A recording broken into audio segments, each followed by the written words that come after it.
We ask the questions. What is needed in the world?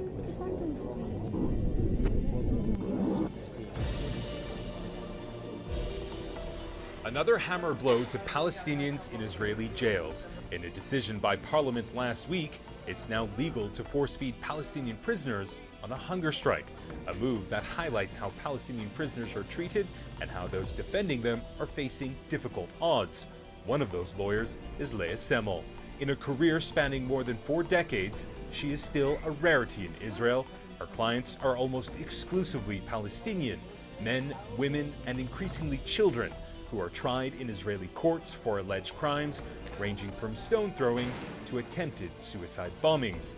Tsemel has rarely ever turned a case down, saying no matter what her client is accused of, all the blame lies with Israel, because in her view, it continues to illegally occupy Palestinian land and that any reaction, violent or otherwise, is a direct result of it.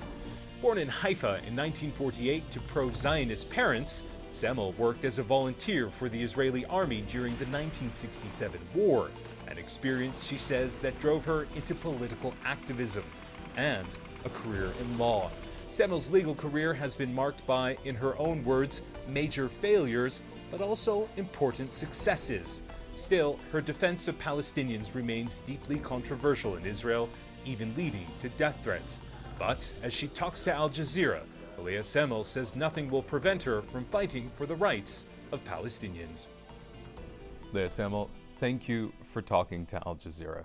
You've been described as fearless, determined, a heroine of the Palestinian cause.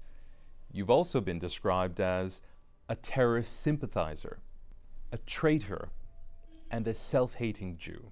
Who is Lea Tsemel? I'm an Israeli, born in Israel.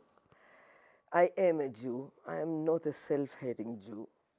I hate the things that other people are doing in the name of the Jews. But I'm very proud of being Jew, and I think that many of my actions and much of my moral conception is based in what I see as Judaism.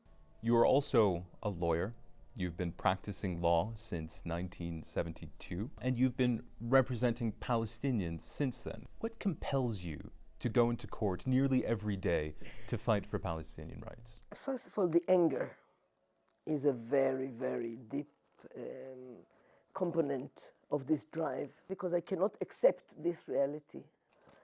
And also some kind of stupid optimism. I'm always convinced from the beginning, now justice will show up. You represent Palestinians who are accused from everything from stone throwing to failed suicide bombers.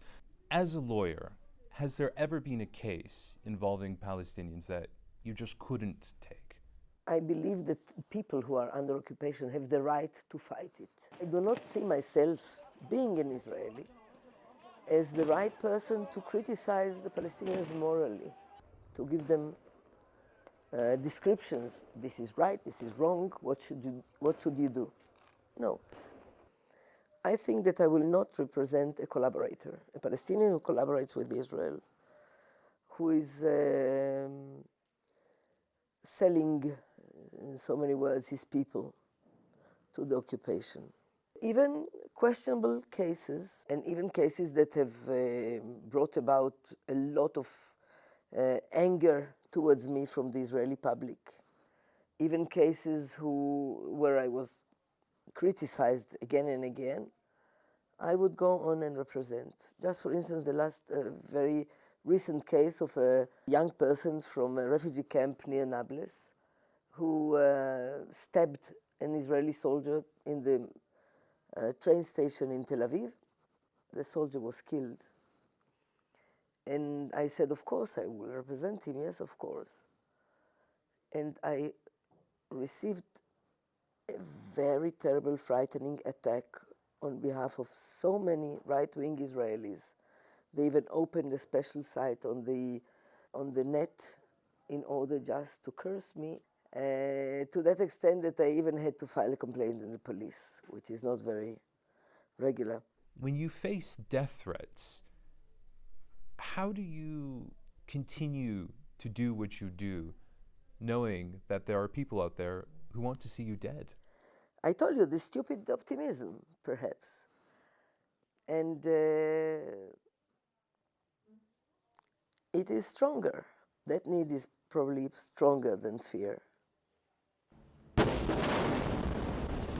What Lea Tsemel refers to as her stupid optimism is perhaps a reflection of the immense forces she battles every day. Since Israel's foundation in 1948, millions of Palestinians have lost their homes. But in more recent years, Israel has not only taken land, it has also deported a growing number of Palestinians. And while the occupation and policy of deportation are considered illegal under international law, the Israeli government says it can do what it must for the sake of its national security. The largest mass deportation happened in 1992 when over 400 Palestinians were sent to Lebanon in response to the kidnapping of an Israeli border guard. But the judicial system has also been accused of mistreating and even torturing several Palestinians who are in prison for various reasons. According to a 2012 UN report, an estimated 750,000 Palestinians, including 23,000 women and 25,000 children, have gone through detention in Israeli jails since 1967. This constitutes about 20% of the total Palestinian population in the occupied territory. So for them, finding a good lawyer is crucial. You talk about this stupid optimism that you have.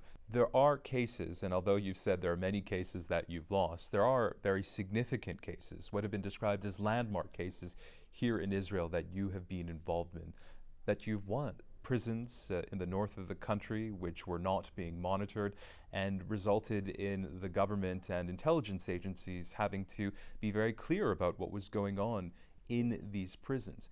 When you have these big moments, do you feel that all this work and all these years of representing Palestinians may actually lead to something better? I think this is the basic concept, that it should be lead to something better. Even cases that we lose, even cases that me and other human rights organizations or other private lawyers that we are trying to change the reality and we fail, I have the feeling that at least we can bring it up on the records. At least we make it part of history, like the case of tortures. You know, we have spoken about torture since 1967, about severe torture by the security services. We have brought up cases. We have shown in every court that there are torture, also in the international different bodies. And yet it was always denied. And until we got together with some human rights organizations and we brought together many cases of torture to the Israeli Supreme Court, and we demanded to show that it is a system. It is the habit, the everyday's habit of the Israeli security services. They torture people in order to get confessions. And it took us about 7 years before the Supreme Court of Justice was forced to come out with a declaration that yes, there is torture, yes, the torture is systematic, and yes, it is illegal. Also the fact that we have managed, after so many years, to cut the deportations. Deportation was a very clear practice of the Israelis, where they would wipe out all the leaders, the local leaders of the Palestinians, and just throw them out of the country with deportation orders. And after so many battles, we have managed to stop it. Is there one case, big or small, that personally is the most important that you've been involved in, or one that you just can't forget? Case that is important for me, of Arin Ahmed. She was a student from Bethlehem, and she volunteered herself to be a suicide bomber. She volunteered because her boyfriend was killed by Israel. And she went to that organization and said, here I am volunteering. And they sent her with some explosions to an Israeli town. And she came off the car and decided, okay, she'll find a place with many people in order to explode herself and the bag on her back, and then she strolled in the streets. And that's as she's telling it. And all of a sudden she said, what am I going to do? What am I doing? These are people, women, children, older men. Why should I do it to them? No, this should not be my way of struggle. And then she called the people who brought her there and forced them. She had to force them by force, really, to bring them by force, to come back, pick her up, and bring her back home. Again, it's a very important story for me. It's a strong story. I think it's an important story for this conflict altogether. But, of course, the Israeli reaction was to arrest her, to bring her to trial, to condemn her, and to sentence her for 7 years, just for the intention. So this story, I think, shows us all the sides of the conflict. And then there's the issue of equal justice. According to Adalah, the legal center for Arab minorities in Israel, the Israeli parliament has enacted over 50 discriminatory laws against its Palestinian citizens. At least 31 of these laws were passed after the 18th Knesset commenced in February of 2009, which Adalah describes as one of the most right-wing government coalitions in the history of Israel. These laws, they say, focus on restricting the Palestinian minorities' political participation, access to land, education, state budget resources, and fair criminal procedures. When you look at the Israeli judicial system, most human rights groups agree that there are at least 50 laws which are discriminatory to non-Jew citizens of Israel. Are you able, as a lawyer, to work under those conditions when there are so many discriminatory laws against 20% of the country's population? It is my target, it is my aim to work against those laws. It's all my concept, but also the daily work, day by day. And I can find it in the smallest case or in the bigger case. When you go into court nearly every day, as you do, and you try to fight against the occupation as you see it, you also say that the occupation has evolved. The laws have also clearly evolved as well to make your life more difficult. How has that changed on a practical level? For instance, I'll give you a very, very simple example. There are military courts in the occupied territories, right? There are. The military courts are supposed to sentence, to implement the military law on the people under the occupation in those West Bank as a territory.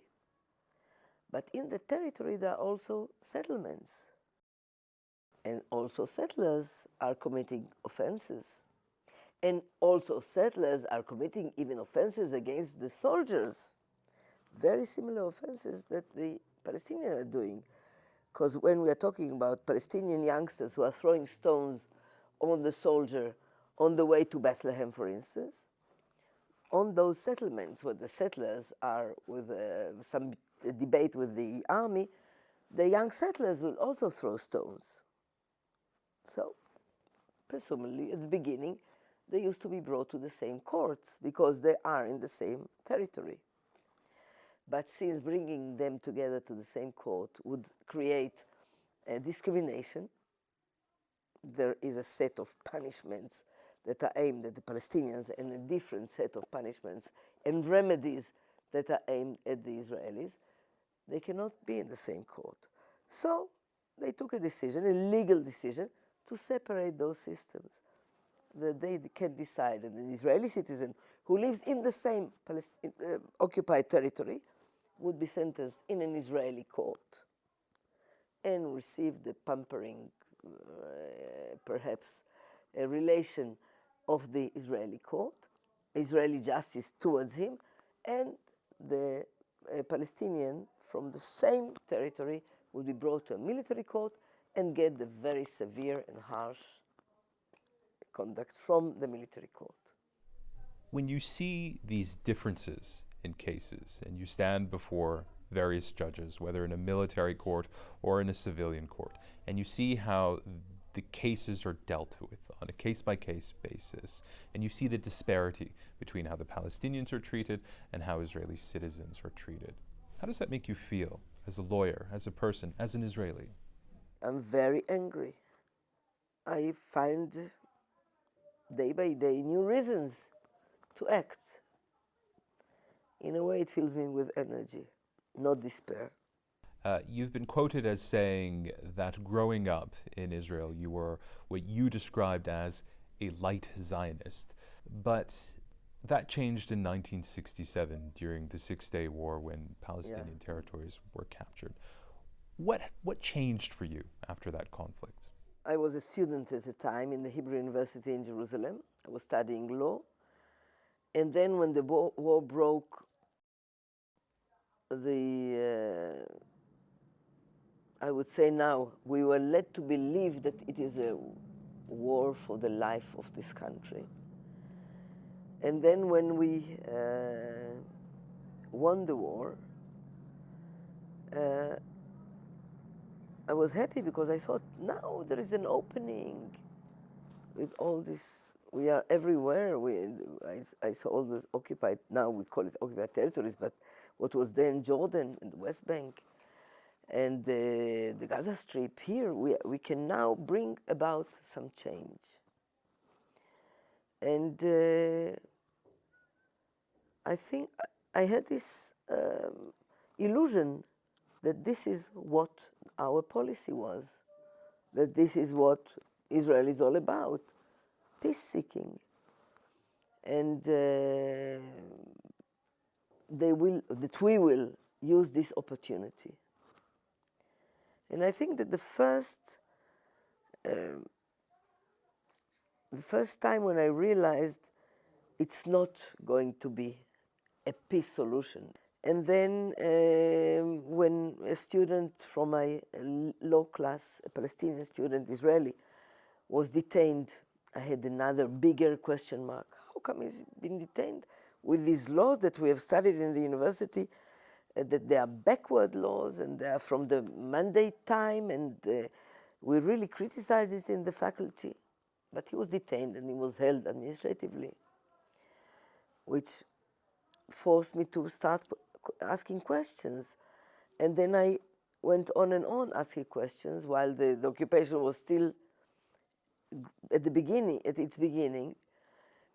And the questions brought me to some very, very painful answers about, for instance, the state of Israel, the 48, what happened then, the expropriation, the destruction of almost 400 villages, Palestinian villages in the 48 Israeli borders. And the policy, is that really the policy that I believed we had? No. It's a colonial policy by nature. And it forced me to relate to everything, to the new occupation, to the old one. What do we do about it? What am I going to do about it? I became a socialist. So I had to look for new answers. Yeah, I did love Bethlehem, I did love Hebron, I did love the history. But most of all, I think I had to choose to be a human being.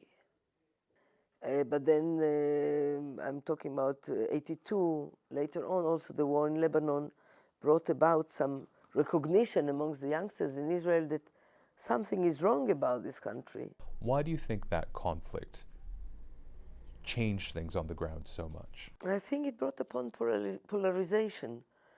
People had to make decisions in a way at that time, you know. What am I? Where am I? Where am I going?